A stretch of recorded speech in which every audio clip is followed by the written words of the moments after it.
Bonsoir, bonjour, c'est Congo News 24. Bande Konanga, comme toujours avant de commencer notre émission, nous disons merci à Dieu. Nous disons merci à nos chers abonnés et téléspectateurs qui nous suivent partout dans le monde et en RDC. Bande Konanga, soyez les bienvenus. À la une, chers téléspectateurs, on va commencer cette émission Bandeko. La France félicite Fachi pour sa réélection. Et puis, Datango et Yebani.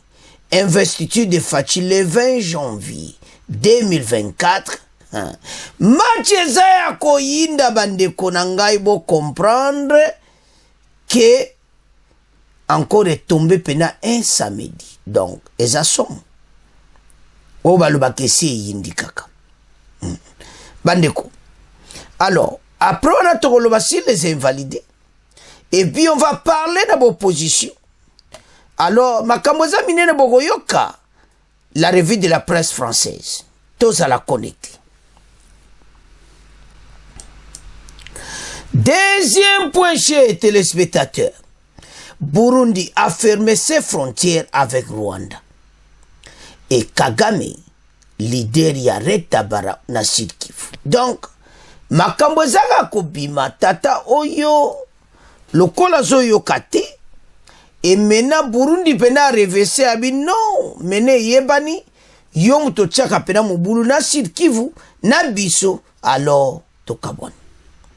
De l'autre côté, on va parler de Joseph Kabila. Sort de son silence s'il y est peu perdu et Nanga Tchalo et 1-23. Et Zaya Koyinda et si Indi. Chers téléspectateurs, émission Napse Bandi et comitant Tosola ensemble Masolo Yamboka. Yepsa Baninga Nyonso te erango tokutana kekoki. Poto Sola Masolo ya ETC. Toko Banda sur ba message à félicitations au Isaka Kouya. Cette fois-ci, la France va féliciter réélection ya président de la République. Donc, Masolo Sili. Tesan Belgique a sali, France a ye, bango nyonso ba okota, ba Américain kutu basi baloba na bango. Donc, Masolo Sili. Et le kotikal tokomozela, date pe ba pesi date. Bana RDC semaine prochaine. La fin semaine prochaine, le 20 janvier. Et Zaya Koyinda, et si Yindi Bande Konangai. Donc samedi prochain, donc samedi au thé, samedi au le 13, au le 20, je m'excuse. Pour samedi au le 13, et puis samedi au le 20, le 20 janvier, investiture du chef de l'État. Yaoto esa bandeko tala o eza moment moko bato ebele fu bavanda nye ba raisonner et comme étant réflexion mutu nyonso azali kodouter na président Félix biso tant toza ko expliquer on bazomona lokola ke tozo kote la partie ano tozo loba vérité mais ne ba pays ba média ebele so likambo za clair loba oya bien bango basali oya mabepe tokoloba ndenge ba aventure leka ki ba dega bilo monsieur salamaki be irrégularité munyo salobela ki mais na côté présidentiel et karwana makambo to amike salamaki koki jamais ko influencer mutu nyonso amonaki déjà yango moni sadek ba Union européenne avant ba kende ba mission d'observation na bango balobaki clairement que Fachi a gagné l'élection na écart moko osakanate et puis écart na jamais ko yana on a doute lobo ki balobi tala ba tchaka doute be caro ba 55 60% tout ça oyo il y a 73% ba congolais ba votaki Fachi na nko balobaki am OK na Ituri Nord Kivu oya na Sud Kivu partout va voter qui à part Katanga. Alors, tant que tu as la biloko à bouillir, mutabimine bien, binoboye la biloko à gauche, toi, le makambo ici. Et le message, tu as na Congolais, ce message de paix. Pays où il est tambola malam. Ata bango baza kolwa mabe, kozong c'est la bango mabeti. Loba Katumbi, soko zalaka na RDC zela tano na 2028.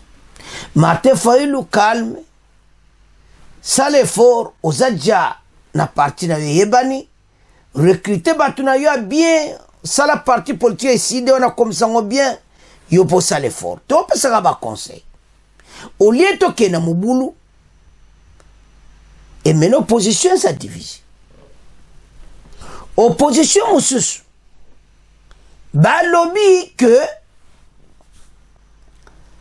tous en opposition républicaine ba mutamba et bango nyosu wana kutu ba lingili suko yo kate makambo bo contredire élection ya Fachi. Donc et maintenant il y a que deux personnes bazai koloba.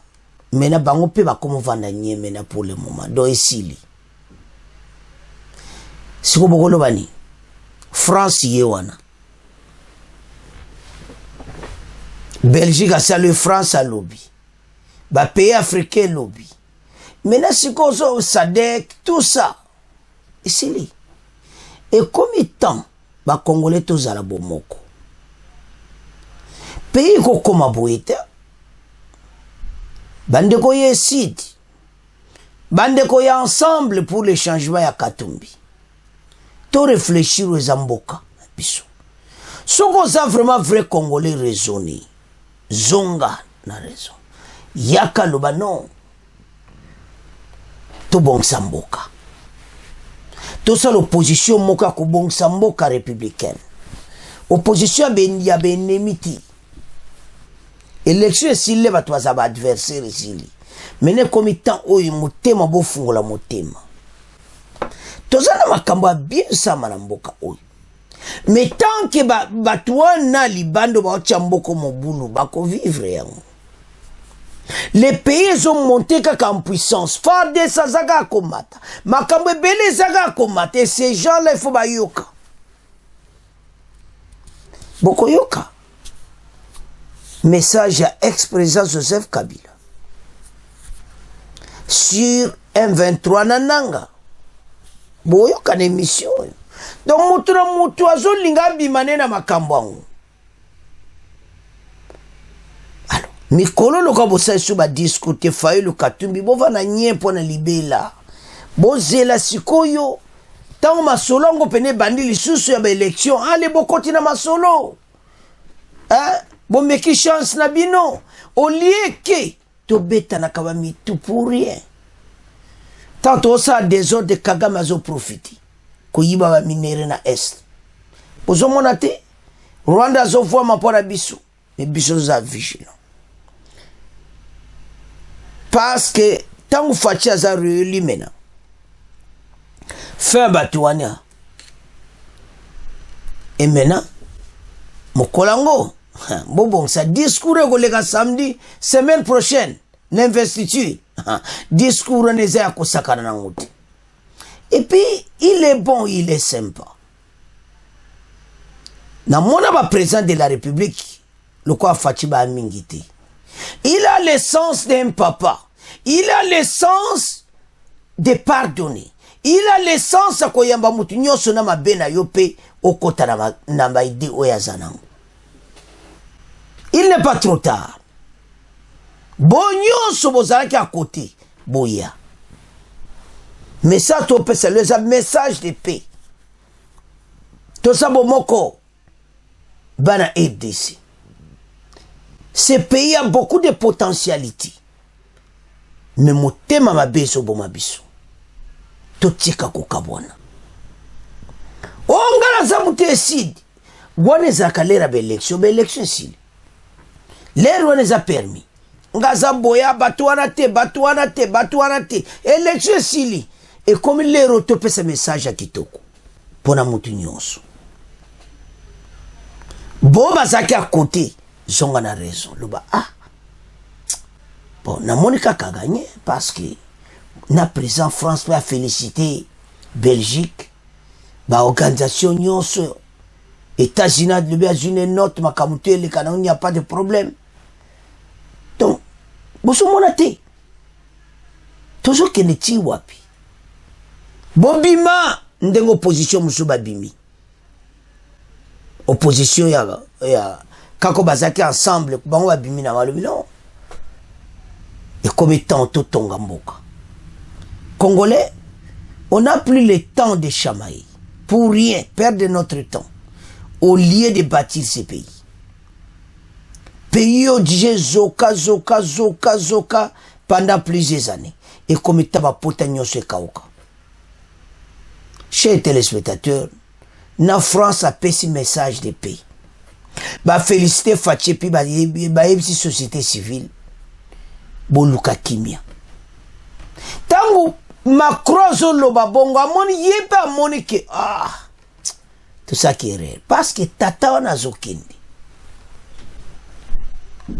Et là etikali pe RDC kanga ba frontière na Rwanda ici. Burundi asakangi. Bon mona après Fachi pour le moment Fachi aux investisseurs à bana musala. Donc kaka le 20 wana a investi ça mitose après le 20. Makamoza minene. Pas décision ko ya kusakanati. Mais totanga. Ba félicitations en France. Toyoka Oyo, la revue de la presse française pe balobi. Tolo basi ba député Oyo basali soni na mboka. Ba machine à voter baza ko ina batoyo aso tali position no ndimati. Totanga.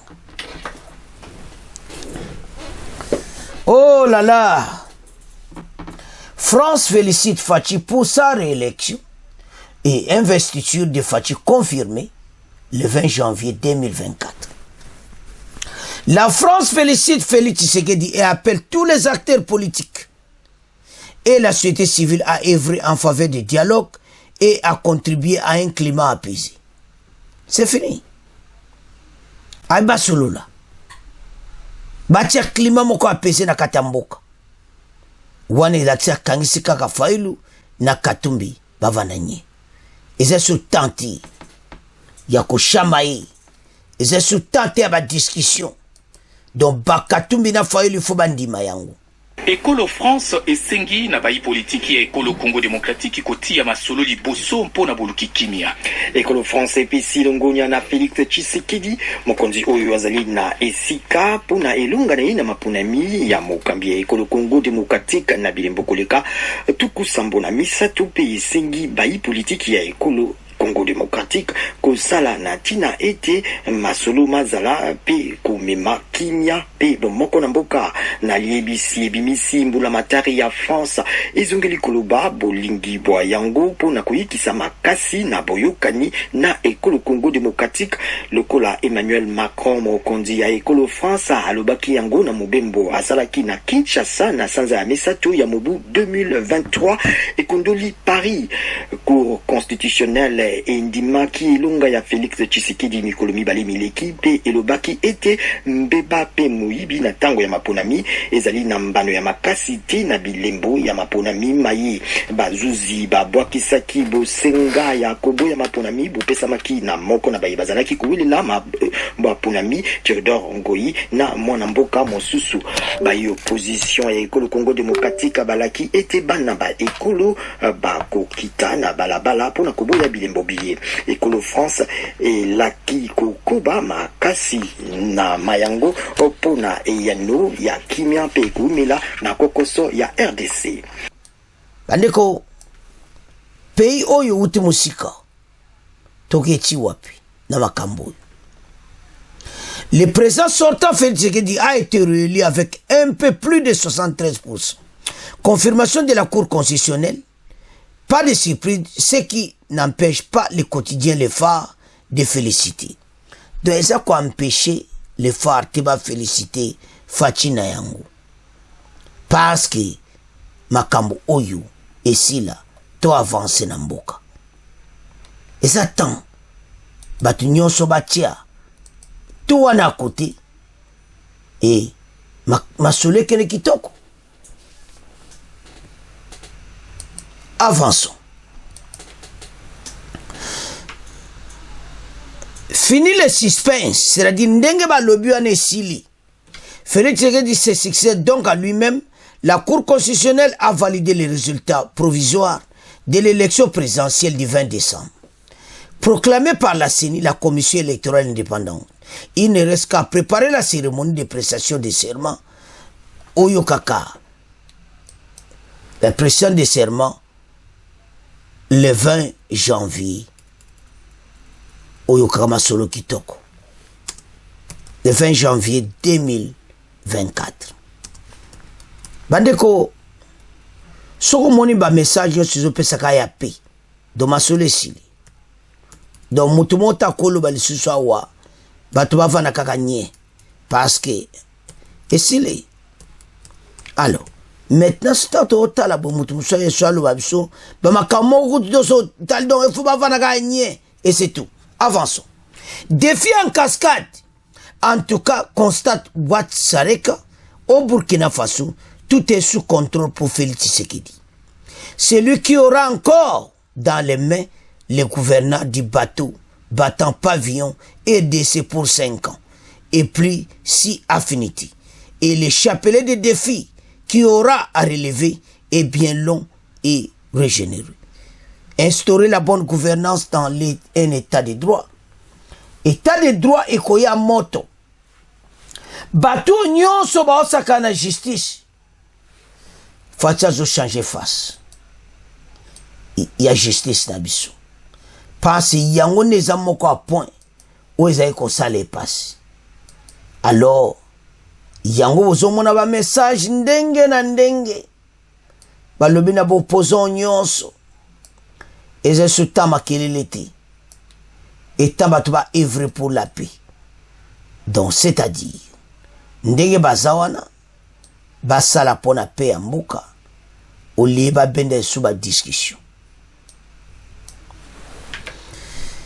Tokoloba lisusu kaka sur la classe politique. Na batu oyo, basali mboka soni. Parce que, ebele pe bazoloba, ezo sala pena kitoko te bayo mona ke non toso kene ti wapi pays ezo sala makamba bolie ke bango bazaka musu ba ministre basala propagande basaliti. On pour la classe politique congolaise lance pour sa part le biais demandé l'observateur.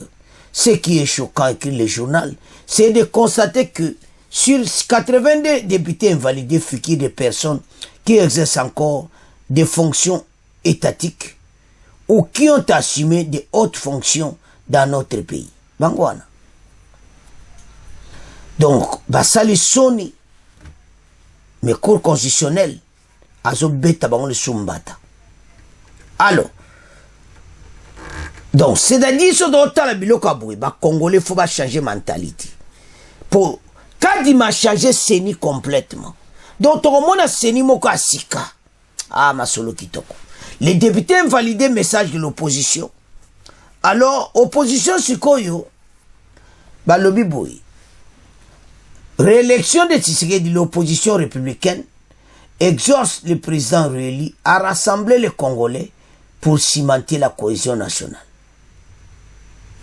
Message yokani. Batu bazala ensemble. Cohésion nationale. To est vrai pour la paix. Mboka oyo ezaleli sundenge zate. Congolais nyonso asepela na mboka na ye. Et puis masole avance. Tant que fatia kusimba constitution le 20 janvier. Tout le monde a makambo asika pona mboka. Et puis pays oyo œuvre pour la paix. Parce que sobo otala pays ba de donc oyo kaka ezo kabwani na bandenge moko malamuti. Maintenant comme temps Congolais et Congolais ensemble. Katumbi Fayulu ba pesi no message de paix yango wana. Balobi eze sous tenter tous bo sangana contribuer pour un climat wana message à Macron. Botika botiamboka kimia. Wana masolo kitoko. Alors, tolanda extrait oyo bongo to développer makambo nyonso na ba félicitations na ba député oyo na opposition na investiture ya faci oeza le 20 janvier. Avançons. Bonjour Frédéric Couteau. Bonjour Nathalie, bonjour à tous. À la une, la réélection de Félix Tshisekedi confirmée. Oui, en RDC, le président sortant Félix Tshisekedi a bien été réélu avec un peu plus de 73% des voix. Confirmation de la Cour constitutionnelle hier. Pas de surprise donc, ce qui n'empêche pas le quotidien Le Phare à Kinshasa de s'exclamer « Fini le suspense ». Félix Tshisekedi se succède donc à lui-même. La Cour constitutionnelle a validé les résultats provisoires de l'élection présidentielle du 20 décembre proclamée par la CENI, la Commission électorale nationale indépendante. Il ne reste plus qu'à préparer la cérémonie de prestation de serment dont la date ne tardera pas à être précisée. Au-delà de la confirmation officielle de la réélection du président sortant, la presse congolaise se penche sur les irrégularités commises durant les élections législatives qui avaient lieu en même temps que la présidentielle. Oui, les dessous de la fraude aux législatives en RDC, titre ainsi le site congolais Politico. Des proches du président Félix Tshisekedi et des opposants ont été pris la main dans le sac tentant de frauder. Au total, 82 tricheurs, des poids lourds y compris, sont tombés, invalidés par la CENI. Les uns ont carrément réquestionné des machines à voter pour s'offrir des voix, les autres ont envahi des bureaux de vote pour faire pression, faisant ainsi voter en leur faveur. Commentaire plutôt désabusé de Politico.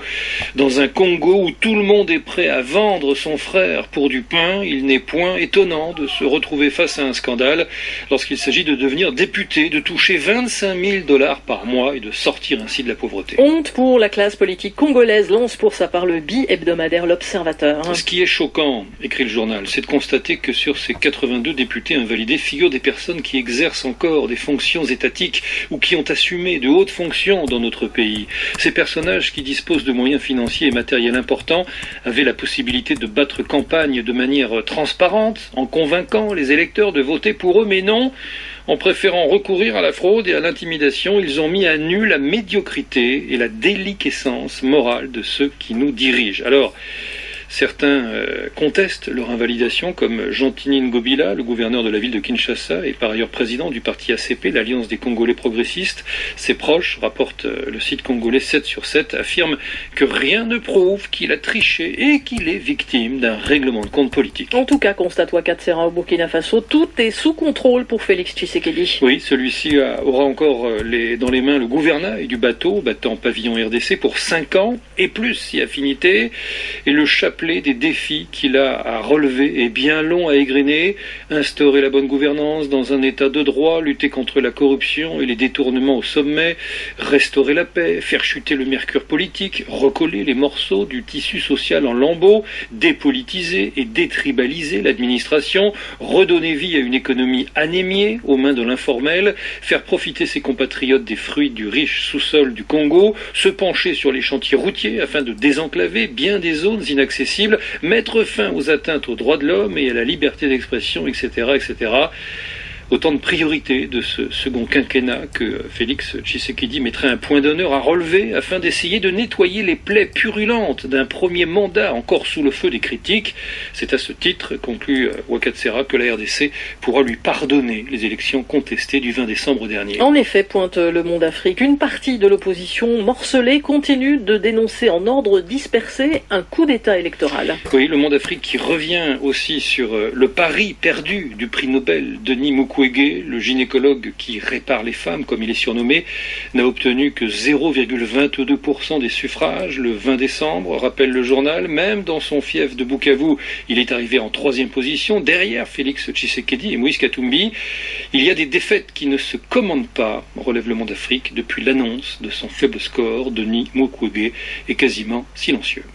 Oh, Banamboka Tolandia ba français pene ba tie ba point tout c'est les yeux.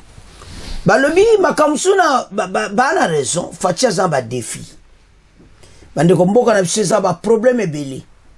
Yango bomoni Macron alobi ke ba société civile opposition botia paix. Bo van ensemble, bo solo là.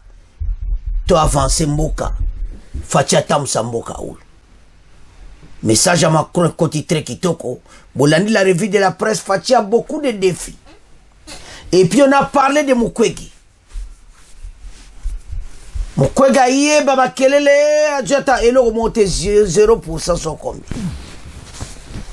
Na sud Kivu na territoire nemoko fachi bango tubaleki. Donc ezo laksa ki il fallait kaka l'homme en question. Fachi mutazukoka Kagame. Po yende mutaza oyaza ko bebisa mboka na biso. Ayebi makamunyo soba okena barenyo. D'une part kokota pena East Africa Community ape ya mabeta. Koya koyeba makambo eza hakuna. Ya te yo comprendre mokonza mboka za sage. Malgré biloko ebele sala ebiso bienti. Ba Congolais. Tala prisa yewana. Nous disons cela pour un seul but. Ba Congolais mboka oya avancé. Et belé bazako tchaba makelele ako ESA ko kendete. Akete. Et belé ba tcheba makelele lokuta awa sikoto sukwa. Mena ba message nyo so epesami. Eza pona pe. Lele za makambo te to kabwana ndoba non. Élection c'est Silwana. To tchaona mokongo to motala 2028. Yango mo ba message nyo so ekiti. Alors, tout le banane si ba député oyo après toya na ba défi a fachi. Ba député oyo nyonso to lingi ba vrai ba député. Ya wakadi mazo beta ka ba omba mbata kuna. Ba yebi bango les inciviques dans les anti-valeurs. Ba ko sanga na jamais suko kota na palais du peuple wana. Ba député ba ko somba ka bango. Bon, on a voté ba sénateur. Oyo, na voté ba gouverneur d'abord, après ba sénateur boko yoka bambata. Sénat mbala oyo, député oyo, bazaba vrai bango. Et belé ba longwe, c'est exacté à répartition des sièges, et belé ba longwe na bango. Bazate, parce que ba tche ba oyo peno bazana seuil et à répartition des sièges. Et puis déjà fatia Inyo sakra zo bimana ya sakanati. To limboko e koma mboka moka valeur. Ko leka onde to zalelo. E matali susu parce que fati dia bani ko misapso na kati ya gouffre. O to kutaki na lera pepede. E bele ba osonga na raison pepede e koloba. Mais toujours à point. Alors, ce qui te otala mboka ndengeza. Botika bajiko ya kokosaka batu. Pocha Congolais à l'esco a sepela la mboka na ye malgré les problèmes otozanango. Oye comme ils sont tentés à kokabola batu. Tamba tia batu ensemble. Boba poli bazela 2028. Message koi et le but bayoka na bavandanye. Bolandi message d'abord ba kumisi. Ndenge nini France a félicité. Mkodzamboka. Bolandi nyonso. Azalaki un pied dedans, un pied côté Kagame côté. Donc, maintenant, ba cop na ba nyonso ba moni qu'ils ont foiré. Militairement, tout ça quoi avancer. C'est dit ba sipora Kagame nyonso e kota mai. Yanto ça va Congolais tout élément. Tout tika mutu mote taya okosaka biso. Alors, maintenant, ce que tali bien, Kadima asotia sérieux na kati ya seni. Oya kuti seni moka ya konome batu. Ba vote à peuple kontaka te mbalo ba vote zo konte. Soko votaki mutu no yeba ba ko tchaye na ndengo votaki. Somo député na bimite sadi azana seuil ya représentation ezati. Ya ba siège. Donc il faut ezala. Alors, token siko na investiture. Maman nangai. Samedi le 20 janvier. Mokonza mboka koloba na ba Congolais. Pour la deuxième mandat. Nina zolinga achevé parce que ba défina minene zani. Eza est wana tosi sa masola ba Kagame toyo ka ba on shooter o ba M23 ba AFC toyo ka ba on shooter. Deuxièmement, vie sociale. Oyo tiba mai ba courant kata shooter et puis mboka na monsieur comme quand même propre. Ba bourgmestre ba ko tiamba lo bo voter bango. Ba bongisa ba commune na bango. Bango fana niveau commune ba bongisa. Et ça gouvernement central. Et ça misala commune mbongo akozwa abani ko bongisa ka ba balabala ya quartier na ye place à ça. Il faut ba luka makamba serré ba bourgmestre oyo. Mbongo goza salité bongo te mais bango bazozo ba mbongo na gouvernement central. Bachina ba poche na bango olingi ba bongisa mboka. Il faut ba alingeta landa bato tout ba kanga ba bourgmestre oyo. Na ba gouverneur ya ba ville. Batia ville propre. Alors, maintenant, Fachita Makoloba. Akoloma kambo ebele pomboka oitelema. Et puis tu sais bien que justice le col premier quinquennat a échoué. Faut deux aclés Fachi a échoué pendant la justice. Mais deuxième quinquennat n'a eu que je vais changer kozana ba ministre. Mbala olboko yoka. Oba ko tia ministre de justice. Patia mutu moko asa matata. Wa kosilisa makambo tu. Ko kanga bato ko tia bango na ba prison. Ko kanga ka ba juge ya lokuta. Oba eka ko twaka ba mbongo ba tia bato ba liberté provisoire. Ko kanga bango nyonso. Mais wana tu ezaba attente zozela le 20 janvier. Mais ton résumé premier point. Congolais, et c'est ce temps de décision. Tant qu'on a bien information à l'Okutati. Pays, et ça quoi avancer dans la direction qui tourne. Ma félicitation, quoi. Ma sola, il y a 2023, le qui tourne. Comment c'est la 2028? Neni RDC Kobonga, qui tourne. Alors, c'est à ce point.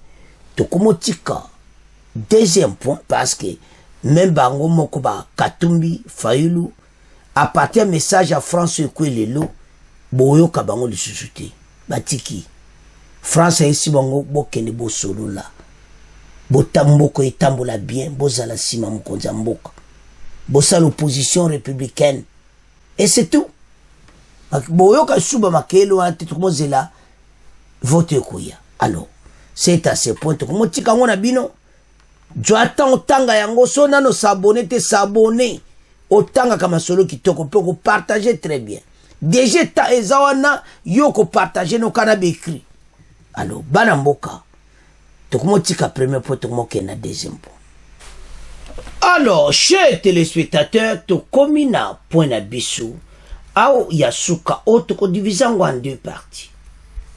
Toko banda avec Joseph Kabila sort de son silence. Sur 1-23, AFC de Nanga et le PPRD. Après, Tokoya na Oye Yindi, président Burundi, a reversé Kagame Siba Retabara et puis à Kangiba frontière. Et Zaya Koyinda et si Yindi. Alors, tout bande avec Joseph Kabila. Bandeko Aekoloba. Que Bango n'a pas perdu baza ni de loin ni de près qu'on supportait 1-23 na Kona Nanga na l'autre Tchaloué.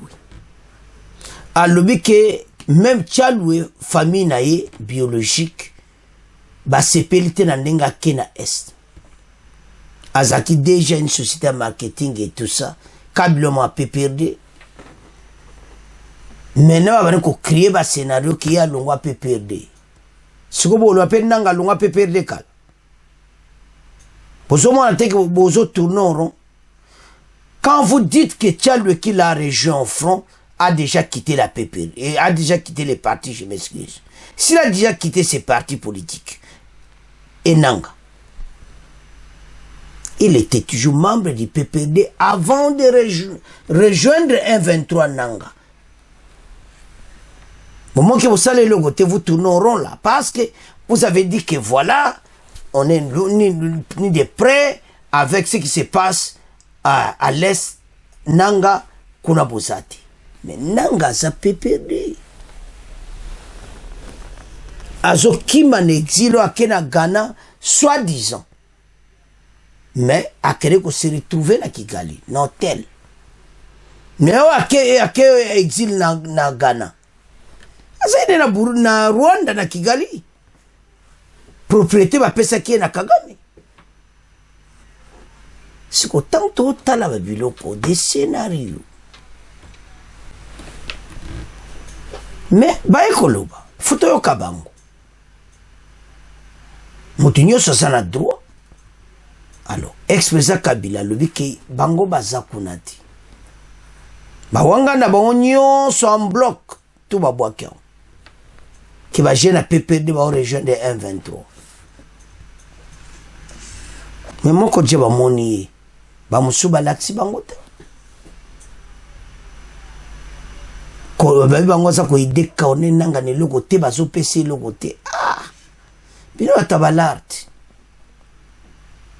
nanga azodondwa nanga mbongo wana kozwa wapi ya RDC bapillage ya baminere bakare minier emena basaisir bakare minier na ye nyonso eza saisi azose eloko te kuna parce que yosa bakare minier kilo bomaka bato kuna et sans tout ota biloko mboko ife telema alors tolanda nano message ya président Joseph Kabila na porte-parole na moi PPRD ako se présenter pe bongo to avance. Kabila sort de son silence sur les liens PPRD nanga. Chalwe bozo mona wana azana front déjà une société de PPRD mais lelo bango bawangane ke bayebi ete alors pour se montrer Kabila a un problème aussi alors sans plus tarder Tolanda message à Joseph Kabila bongo to avance après toya na oye yindi ya président Rwandi nazali moko ya balobeli ya PPRD ya Joseph Kabila Kabange tozali na contact moko te tozali na lien moko te tozali na accord moko te tozali kopesa soutien moko te moral politique financier na ndeko Corneille Nanga ça qu'il fait et ça qu'engager ni de près ni de loin peut perdre la présidence nationale na bango nous allons ko fonctionner biso na contexte moko démocratique ça est bana na bato nyoso ko baté ce qui mutasali mobulu na ye asali kamone xy au remonter yango kaka non ça n'a pas de sens de 1 et de 2 oui ndeko oyo moni azalaki ya peut perdre au moni ekuna Adam Chalwe même famille na ye biologique basali communiquer zeka so mono na communiquer otinde la yo on a kende communiquer malaika télévision communiquer à famille biologique balobini basali balobi bazali d'accord na été c'est désolidariser na moi na bango bakambo asali eza ko engager famille te c'est la famille Chalo Makutu na maman je crois Yvonne Kaimbe donc papa la maman papa ko dans l'hôpital basali communiquer pour se désolidariser ça veut dire que à cause appelle moi na bango biologique mais ça li kambu qui n'a rien à voir avec la famille biologique bakata inaï parce que la simanaye toyoki non nanga aurait recruté c'est faux contacterait d'autres jeunes du PPRD. C'est que la question. En dehors, il y a Adam Chaloué. Et il y a un jeune moussous à PPRD. Oh, il y a contacté. Ou bien, il y a Kenda Konasan Ketoyeba. D'abord, il faut rappeler que Adam Chaloué a l'ongwaka PPRD ou Tokala. A démissionnaka. Azaki sous na PPRD. Azaki sous na PPRD. T'as démissionnaka. Ndeko Chaloué a démissionnaka. Azaki politiquement, il n'était pas lié à PPRD. Ah, parce que tout le monde était vraiment qui déjà, il y a voilà, TV, il y a Nazem. Na Lumbashi donc ayo bazapena azaki na parti politique na donc il faut ba awa ndeko PPRD qui parti na ya kala donc lelo azaki sous lié politiquement na PPRD donc asali makambo na privé ou asali par rapport na ou asali mais koloba est à recruter ba jeune ya PPRD c'est faux aucun jeune à PPRD officiellement reconnu à un cadre, à un statut reconnu à PPRD, à Kepa de Gonang, à Zalité. Chez téléspectateurs Tolandi. Maintenant, balobi ki baza kunati. Balobi me garçon na o azana ye. Donc, famille biologique et tout ça, c'est pelleté et tout ça, c'est désolidarisé là et tout ça. Mais, et là on est au lax. Quand on voit tout ceci, ça fait un peu mal. Le président, ex-président Joseph Kabila, batwa kundimande ni maloba wana nde baena. Batu baza kuna. Nous avons vu tout ce qui s'était passé. Mutu nyonso azomona. Et maintenant, Nanga, avant de quitter la RDC, PPRD, Tchaloui, PPRD, maintenant, que c'est depuis lors qu'il avait quitté PPRD. Voilà le pont à Tchaloui. Bon, le bana Nanga siko. Nanga qui n'est kalate, c'est comme PPRD. Vous allez dire encore que c'est depuis longtemps qu'il a quitté. Non. Arrête ça. Il y a des liens. On parle même de Rubero. Bozolandango. Tout ce qui a vraiment la précision. Pour Awa, pour tout l'excellent Kambu, il faut de la preuve. Mais, selon Obama,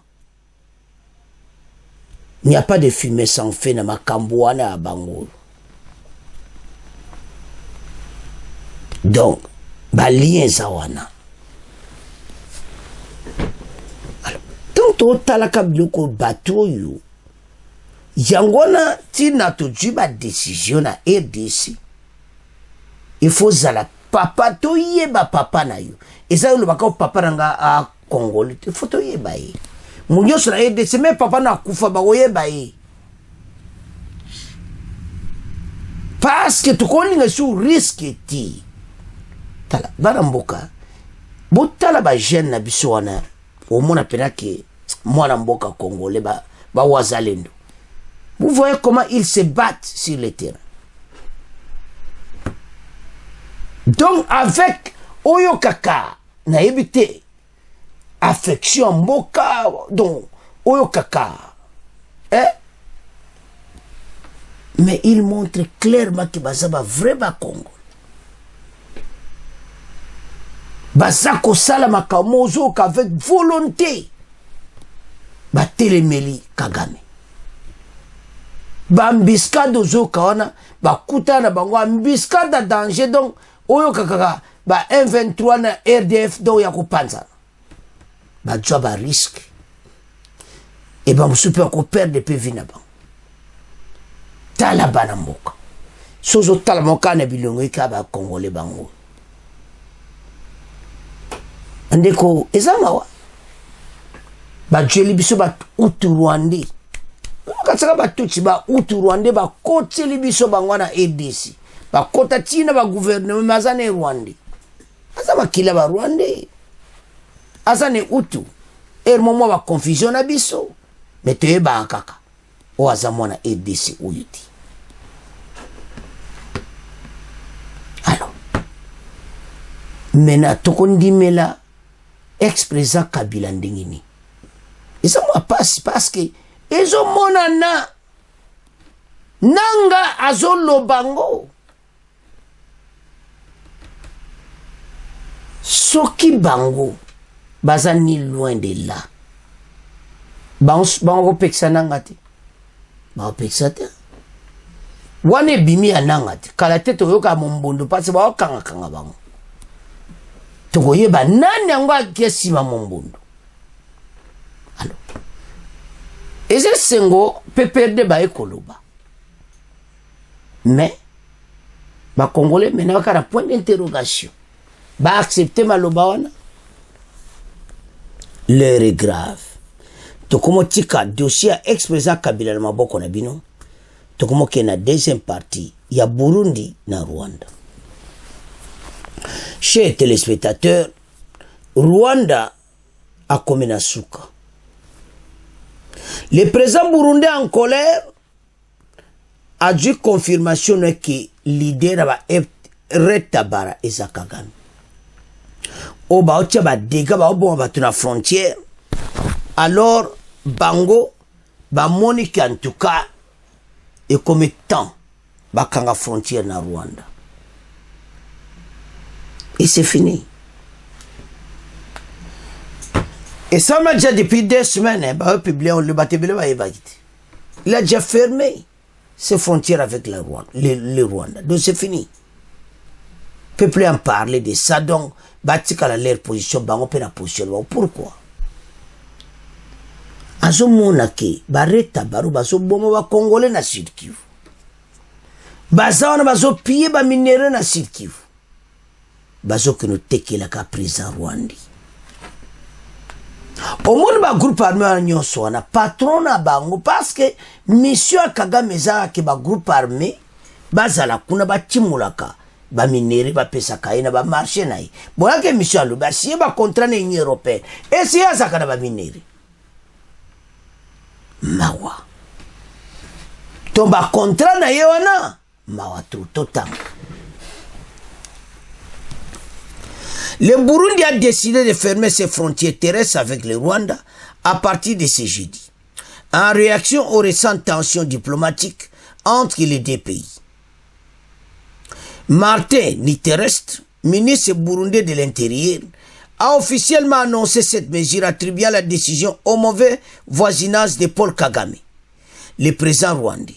Cette décision survient après les accusations du président burundais Evariste Ndayishimiye contre son homologue rwandais Paul Kagame. Ndayishimiye a accusé Kagame de soutenir le groupe armé Red Tabara, responsable d'une attaque meurtrière à Gatumba, veille de Noël ayant entraîné la mort de 20 personnes. Ces allégations ont été formulées lors d'une conférence de presse le 29 décembre 2023. La représentante spéciale du secrétaire de l'ONU, Bintou Keïta, avait exprimé sa préoccupation concernant l'escalade des tensions entre les deux pays devant le Conseil de sécurité de l'ONU du 11 décembre. Elle avait appelé à l'apaisement pour éviter une escalade, soulignant l'importance de prévenir toute escalade militaire malgré les efforts régionaux et internationaux de s'amorcer les tensions. Des sources rapportent que les membres du M23 et leurs partisans ont affirmé que des militaires burundais se battent aux côtés des forces armées de la République démocratique du Congo. Wana kutu, ezano makambu teke ekoma wana, parce que tozana ba corps militaire na bango. Kagame kotika la isolé, Fachi azana président Burundi bazo coopérer na bango. Ezango problème ta. Ba siya bako. Soki bango RDF M23. Hein?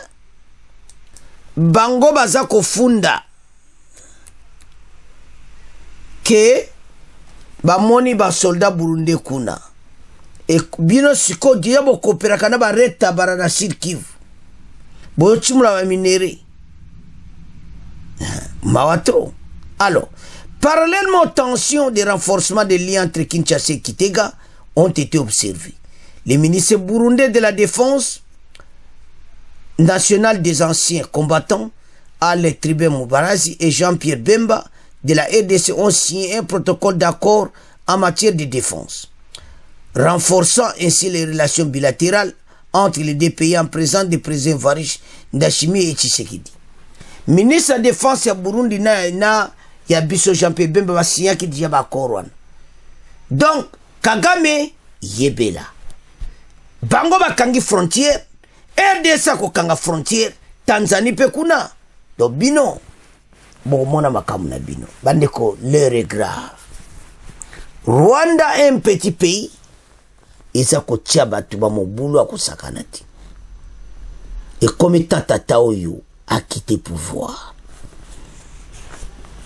ba soutien na yo azozwe pa occidentaux pona ko tia te biso na mobulu et ko sukela bango mabe tout développé.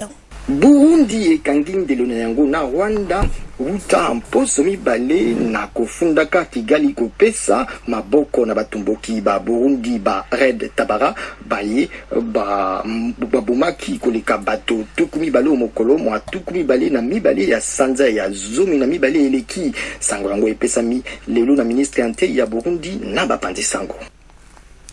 Chers téléspectateurs, nous avons lissé très clair que Burundi a fermé ses frontières avec le Rwanda. Parce que le président rwandais est le leader de Red Tabara, qui tue les Congolais au Sud Kivu, piller les minéraux en faveur de Kagame. Et tout cela, tous ces groupes armés appartiennent à qui? À Kagame. Alors, voilà tout le monde, merci. Nous disons vraiment merci au président Burundi.